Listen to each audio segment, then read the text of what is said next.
everyone. Good evening. Kids leave and not much left. But we'll have a good class tonight. I appreciate y'all being here. It's I know when it gets stormy outside, they're a little bit concerned for safety. And I don't know if you're watching the news. I was just watching TV and the news before we got here, and how many, congregations close. I guess I shouldn't say congregation, but religious organizations close tonight because of the weather. So it's just like schools going across the bottom of the screen of the papers. So I'm glad we stayed open, because we're going to get Joshua done tonight and next week. And then I have a special surprise for you. We're going to go into a quick study, about 8 lessons into simplification of the Bible. And it's going to focus on the Old and New Testament. And it's basically going to teach us how to really, in our minds, get the Old Testament and the New Testament simplified, to get some basic common themes when you go through each book, and to help you with your studies. So sometimes we look at this thing and it's huge, right? It takes a little bit of time to read through, but when you kind of get the basic concepts of salvation, of redemption, of Christ, it basically all comes together in a jigsaw puzzle perfectly, fits together. And so I think that's going to be a fantastic study, and I hope you all encourage others to come, especially if you're a new Christian or maybe have been gone from the church for a while. I think it's a great study. It'll be a good study for all of us. But we'll be wrapping Joshua up tonight, and next Wednesday, as I said. And we're in Joshua 20 right now. Is the cities of refuge. And, here we've gone through the conquering of the promised land. They came in, they battled the major cities that had the armies, the major kings. They were able to overcome them. There were some setbacks, but overall, they were faithful and overcame those. And then once they conquered all those, the land promise was basically fulfilled, but then the Israelites had to come in and take over the land. And so, there was places where they still had to move out people that were still living there, the Canaanites, the Jebusites, the 7 nations we always think about being in there. And then basically they're supposed to annihilate them. As long as the Israelites are obedient, it goes very smoothly, but, throughout the course they're not obedient. And unfortunately, many of these peoples remain, which they will become a snare. And I thought John did an excellent job of just showing that snare that they provided eventually gets where, we lose the promised land as far as the allotments. And then ultimately you get north and south kingdoms, which start losing the boundaries of all the 12 tribes.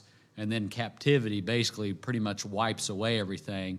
And then when Jesus comes, you basically have Roman colonies that are set up, Galilee and so forth. So we see that in Joshua, the allotment's done, and it's very solid and proper, even though there's some people still left in, as far as the Canaanites again, and other people. And so they don't subdue the land completely. And then you go through Judges, and you see where the borders are. It shrinks and shrinks and shrinks, and a judge comes and helps out, and it grows a little bit, then it shrinks and shrinks when they fall into apostasy. And then ultimately, like I said, when the kings come, they start losing their boundaries and so forth, because it basically becomes one kingdom, the other kingdom, and then captivity. So, but God has a plan, just like he has for us with this promised land. This promised land is promised to Israelites forever, as long as they're obedient. But God always knows what's going to happen in the future. He knows they're not going to be obedient. Throughout history, from the creation of the world, he knew there was going to have to be redemption. And so everything, even though it's supposed to be eternal, if everyone's faithful, he knows it won't be. And so he set up where ultimately Jesus would come into the world. But God tries to work with man the best he can. Unfortunately, we fail him almost every time. But what he does on these cities of refuge, and also in 21 when we talk about the allotments to the Levites, is he sets them up, number one, for justice with the cities of refuge in 20. And what these cities of refuge are, these were more or less established before they came into the land, but they are where the people that might accidentally kill somebody unintentionally without premeditation, means they didn't really hate them in their heart. It wasn't something they did on purpose. I think some of the examples are like if if all of a sudden you flip up an axe and the axe top falls back, hits somebody in the head and kills them, that was an accident.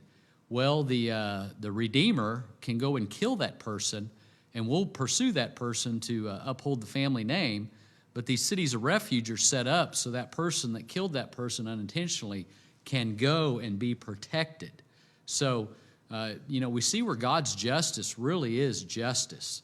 I mean, he wants people to be responsible for their crimes and their sins when they know what they're doing.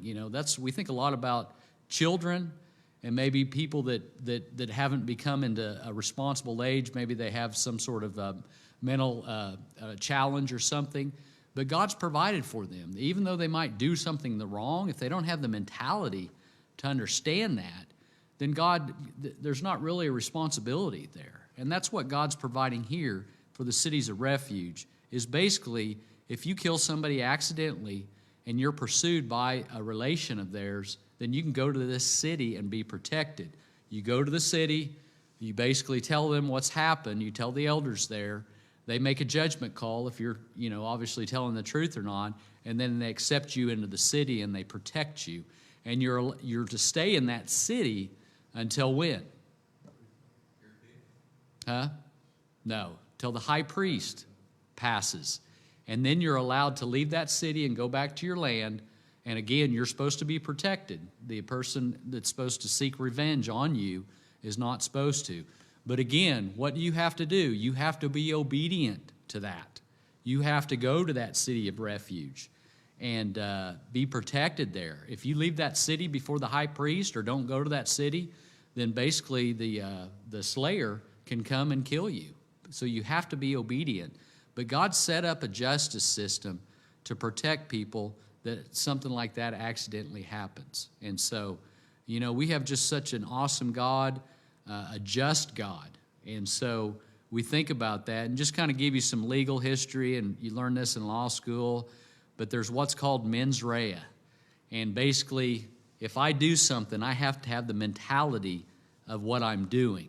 So let's say I see a car over there and I think it's my car.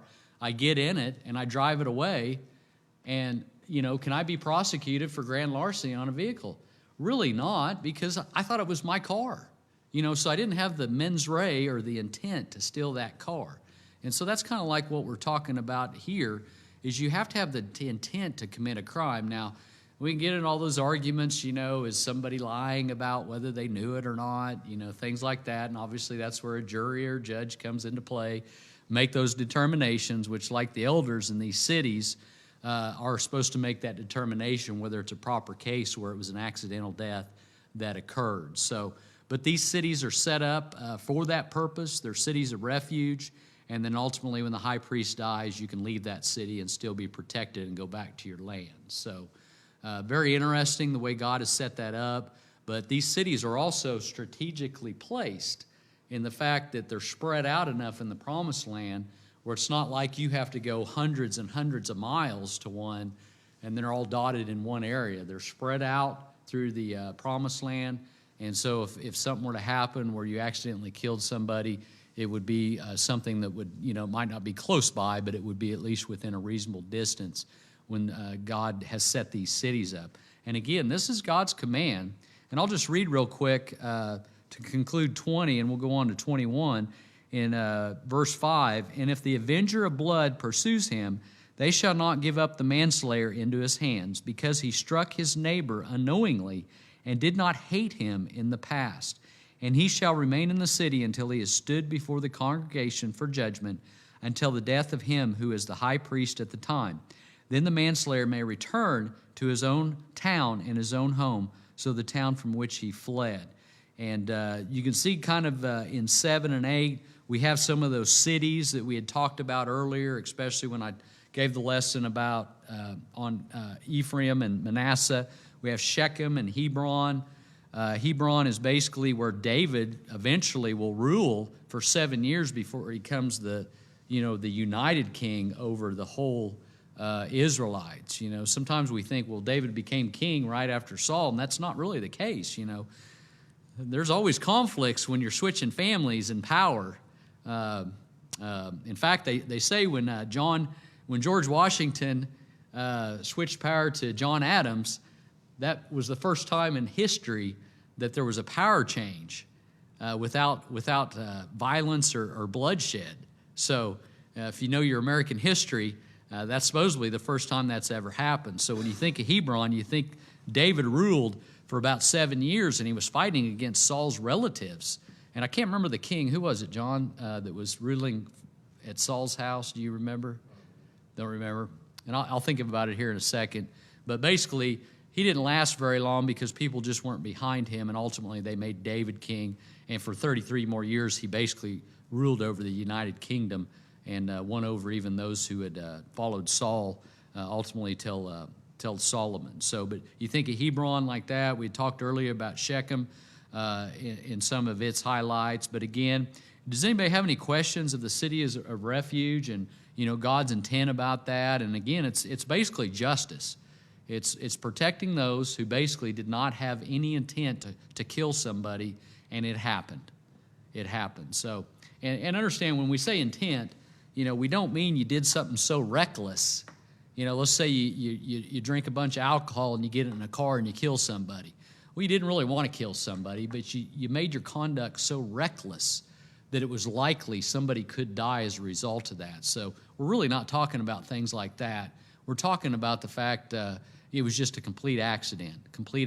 Maybe, they jumped out in front of your chariot or something, and you killed them unintentionally. John? I was going to say that the process involved getting the approval of the elders, and then going before the, quote, congregation, apparently a group of people that were set up to hear cases. Right. And so you had to kind of convince kind of two layers of authority before you could accept or be accepted into it. So God had set up a system that made sure that the person was legitimately there. Right. You couldn't just show up and Right. walk in the city and say, hey, you can't get me. Yeah. You have to prove it. Yeah, and there also seems like there is very much, God's involved with Israel's day-to-day activities as far as worship, as far as justice, and so forth. So, we don't quite have that the same thing. We don't have that direct connection with God now. We have it through Jesus Christ and His Word, but we don't have that direct where God's basically involved with our lives as far as speaking directly to certain people that are around us, the priest and the high priest and so forth, and prophets like they did back then. So they had a little bit where they could the justice system could easily be allowed in those circumstances. So, but the city of refuge again just shows God's justice. And too many times we think of so many denominations think, well, all you need is love. God will forgive any sin, and that's just not true. Our God's a just God, and He says if you disobey me, there are consequences. And He wouldn't be a just God unless there were, correct? And if we're trying as hard as we can, if we're living our lives right, we're walking in the light, we have Jesus' blood to cleanse those sins that we just can't quite overcome or just dogging us. And we all know everybody falls short. But obviously, if we intentionally sin, we don't repent, we don't try, then there has to be a judgment. There has to be. That's why our God is just and right. But again, He shows us His justice by protecting those who unintentionally got in trouble for something that they had no intention of doing. So then we look at 21, and these are the cities and pasture lands allotted to the Levites. Okay, and again, we know when we looked at all our maps that the Levites have no specific inheritance as far as a landmass, like Zebulun has, like Simeon, like Judah, Manasseh, Gad, Naphtali. They don't have that because the Lord is their inheritance. And again, we're not 100% sure why. There's some conduct by the Levites in the Old Testament that was very righteous. They stood up for God. That a lot of times they would, I think they massacred some people because of a sin that had broken out. And so God had some respect. We're not told that's directly why they were chosen, but there seems to be a reason for that. And ultimately, they are the ones that are God's inheritance. In fact, if you read in the Old Testament, the firstborn, once they come out of Egypt, because the firstborn were killed of all the Egyptians, and if you put the blood on your door frame, the blood, the person or the destroyer would come by, and they would pass over that. He would pass over that house if you had the blood on. Well, God says after that, your firstborn are mine. And then you see later on in Scripture where basically there's kind of a substitution that the Levites will be God's. And I don't want to say not the firstborn, because you still dedicate your firstborn to God, just like Jesus was dedicated. But the Levites become in that place. And in fact, when it happened, there was like an off number of firstborn and Levites, so there had to be like a restitution for that difference. But anyway, I'm kind of getting off subject, but just to kind of give you some understanding of the special part the Levites had.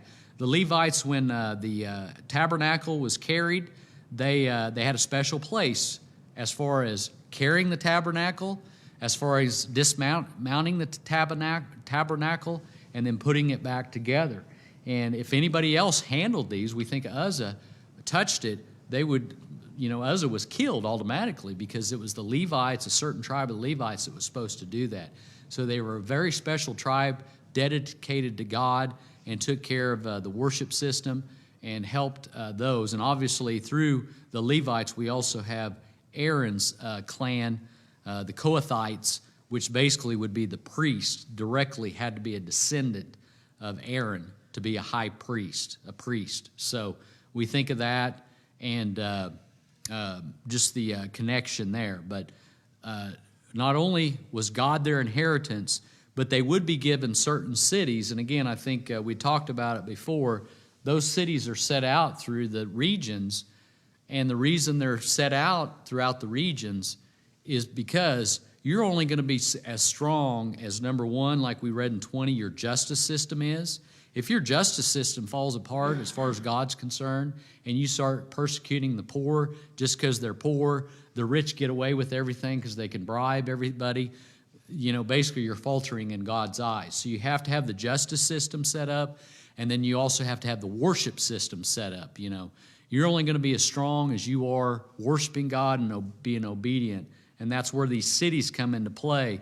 And they're designated throughout the regions so people can basically keep that holiness, that righteousness close by, and have the Levites be part of that. The priests, through Aaron, have that. So we see that as far as allotting these cities throughout the regions, including east of the Jordan, west of the Jordan, and having those cities set up. And again, some of these cities are basically the same cities as the cities of refuge. If you read in 21:11, Hebron's mentioned again. And so you think of that city, very, very popular. And of course, they're the first ones, like I said earlier, that accepted David as king over Israel before ultimately he would become recognized by everybody.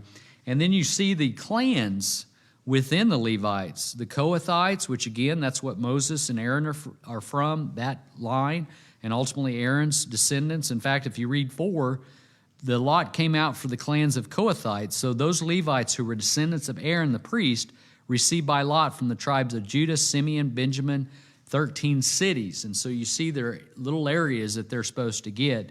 And then you have the Gershonites, which is basically a brother of the Kohathites, received by lot from the clans of the tribe. And I'm reading verse 6 of Issachar, from the tribe of Asher, from the tribe of Naphtali, and from the half-tribe of Manasseh and Bashan, 13 cities. And then the third clan we have within, Merarites,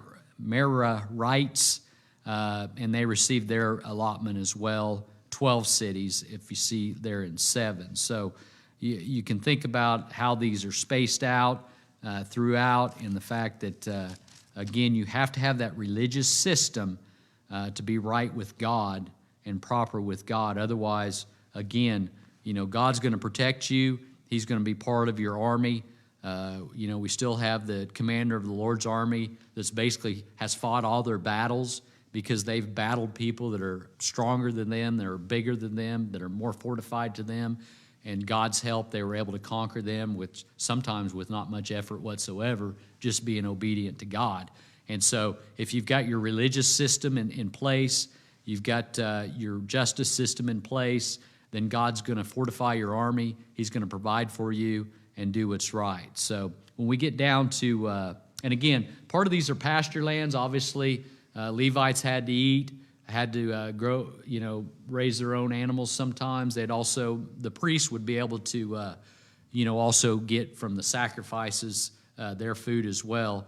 But you've got all these things working in proper order that God allows this. And again, you think of the kings that will eventually come, Saul, David, and Solomon, and then the divided kingdoms, their kings. But right now, who's the king of the Israelites? God. God. And that's what's always been intended. God would be their king.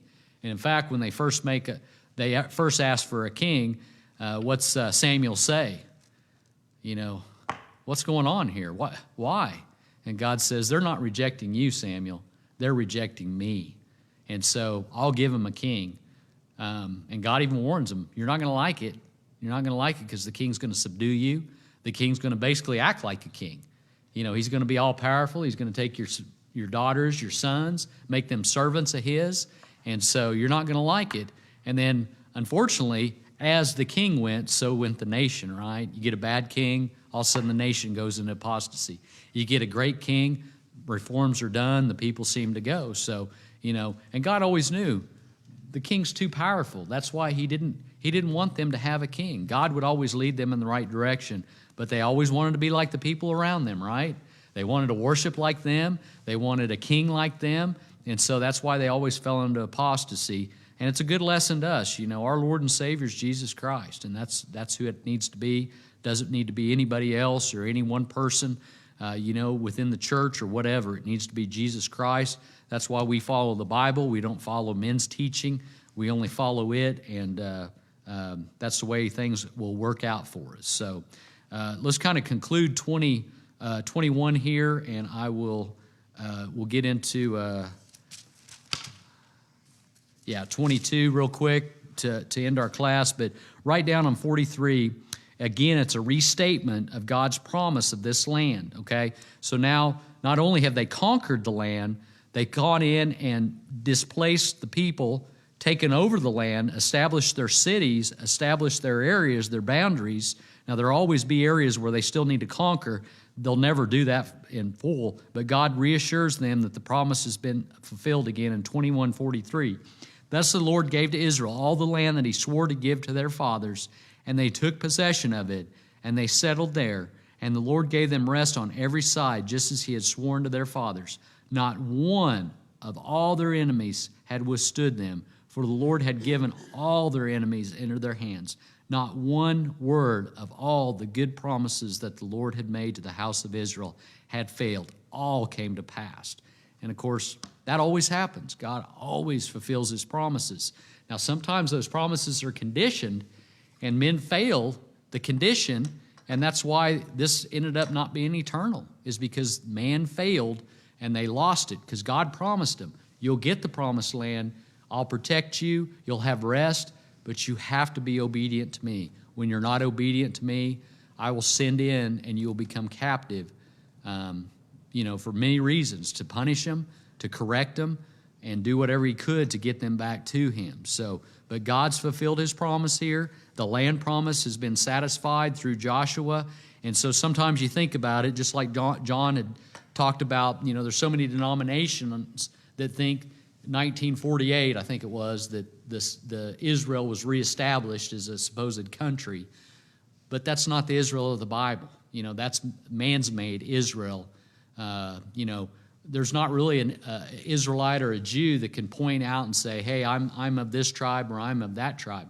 They don't know their heritage. They can kind of figure it out a little bit as far as just being Jewish, but there's no lineage like the Bible always provided, whether you're the tribe of Reuben, and they had to know that because you couldn't have a priest without knowing you were the tribe of Levi, in particular the clan of Aaron. So they've got this, but God's fulfilled his promises.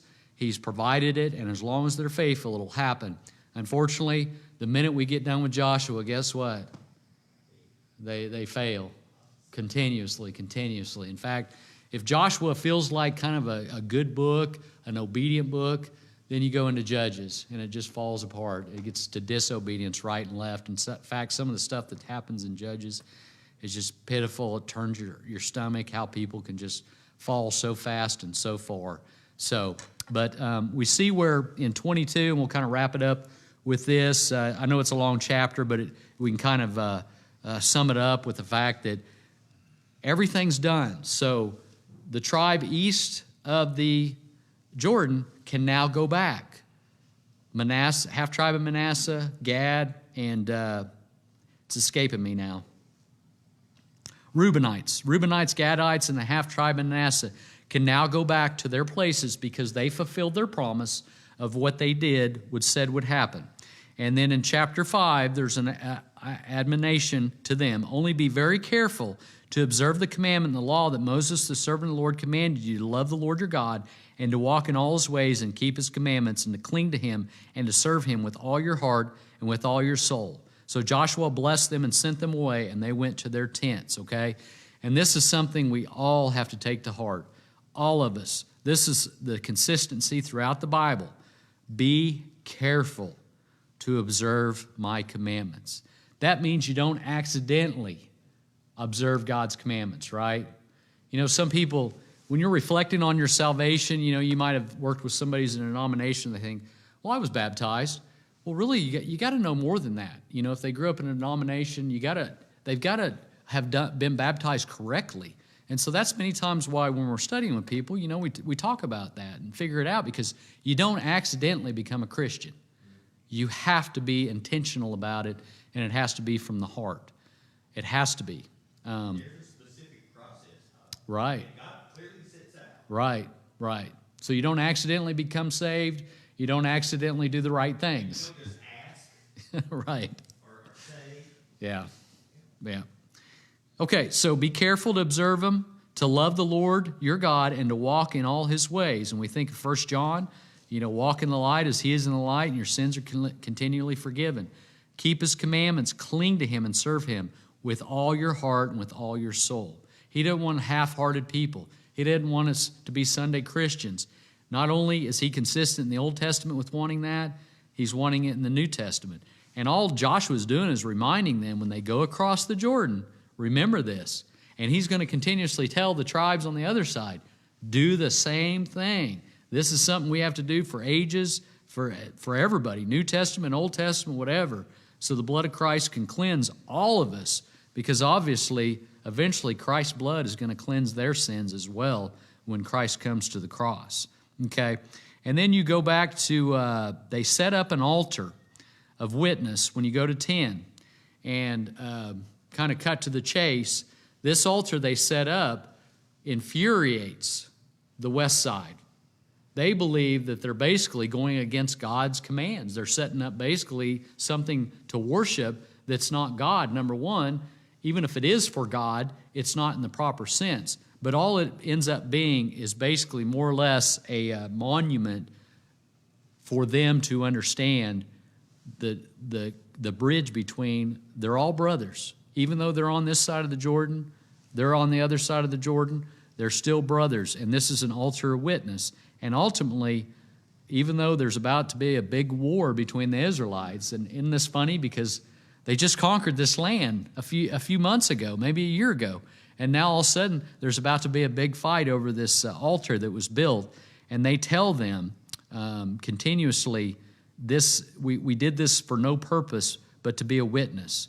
And I like how it says through 13 through 20, they go back and just refresh themselves. If you remember in the Old Testament, the Moabite women enticed the Israelites at the sins at Beer and basically caused God to really come against the Israelites at that time. And then he goes back to what happened earlier in Jericho about Achan, the son of Zerah. One person takes a robe, takes some gold, a gold bar, and guess what happens? The whole nation of Israel suffers as a result of that one person, Achan's sin. And you recall what happens. They go to Ai get conquered. 37 of them die, and they're like, what's going on? What's going on? And God says, something's happened. Somebody's taken some stuff they weren't supposed to. One person. The whole tribe is, and we've got to understand, if we've got people in our midst that are in open sins, we've got to handle that correctly as well. I mean, that's just something that God talks about, tells us, and it happens here. It can happen to us, but they go through these and just repeat it saying, look what happened when one person did it. Now you got 2.5 tribes that are trying to do stuff that we think's wrong. And then you get down to 26, and they give their explanation. Therefore we said, let us now build an altar, not for burnt offerings, nor for sacrifice. Okay, because that's what the Israelites thought they were doing, the West tribes. They thought they were doing it for that purpose, which would, maybe they're worshiping God, but they're worshiping God in their own ways, which is basically forbidden by God. But to be a witness between us and you, between our generation after this, that we do perform the service of the Lord in His presence with our burnt offerings and sacrifices and peace offerings. So your children will not say to our children in the time to come, you have no portion in the Lord. And we thought, if this should be said to us or to our descendants in time to come, we should say, behold, the copy of the altar of the Lord, which our fathers made, not for burnt offerings nor for sacrifice, but to be a witness between us and you. So again, this was a witness between them. It wasn't for the purpose of worship, and it satisfied the tribes to the west and avoided a big disaster that was about to happen, a civil war that they just had taken the promised land. So you kind of see how fragile our church can be, our congregation, fragile how the church can be anywhere. How many churches have you seen? I keep thinking about Grand. Grand was before us. They established us, 60, 65 years ago. And guess where Grand is? It's no more. They had some bad things happen there, some bad influences, and all of a sudden, it's gone. It's just sad, isn't it? Sad. But we got to understand that can happen. We can't do it for the wrong purposes, obviously, and this was averted. The real reasons for this altar were given, not for burnt sacrifices, not for worshiping God in an unauthorized way, but it was done just as a witness, and everybody was satisfied, and they avoided a civil war at this time. And ultimately, there will be a civil war between the North Kingdom and South Kingdom, but luckily that's about 500 years away or so, or even more. I can't remember the exact time. So, okay, we'll wrap it up here. We'll start in 23, get done with 24 next time. And like I said, in 2 weeks, we'll start that little series on simplification of the Bible. And again, please be here. Tell your friends, because it's a really good study. I've been watching it for a few weeks now, and it just provides a good frame as far as just understanding the Bible from an overview sense. When you're reading the scriptures, sometimes you get lost in the details, but it gives you an overview. And there's one more announcement I wanted to make. I got a notice from Jake Smalls, our evangelist, missionary in Jamaica, and pray for him and his family. His wife, Maydeen, they lost their second child to a miscarriage. She's about 20 weeks pregnant, and this happened about a couple months ago, but he had just sent me a note on that. So pray for them. She's still suffering from, obviously, panic attacks and stress from that, but pray for them. And they have some members that are sick and ailing.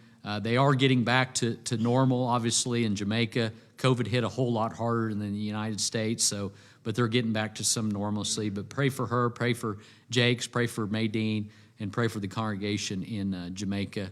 And I'll make sure to get this in the bulletin as well. So, all right. Number 414.